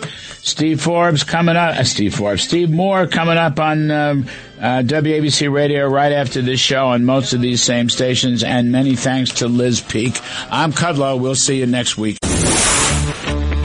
Thanks for listening to The Larry Kudlow Show. You can hear The Larry Kudlow Show Saturday mornings at 10. If you like the podcast, share it with your friends and listen anytime at WABCRadio.com and download the WABC Radio app. Hit that subscribe button on all major podcast platforms. Plus, follow WABC on social on Instagram, TikTok, Facebook, and X. See you next time for a new episode so you never have to wonder. What the heck is going on here?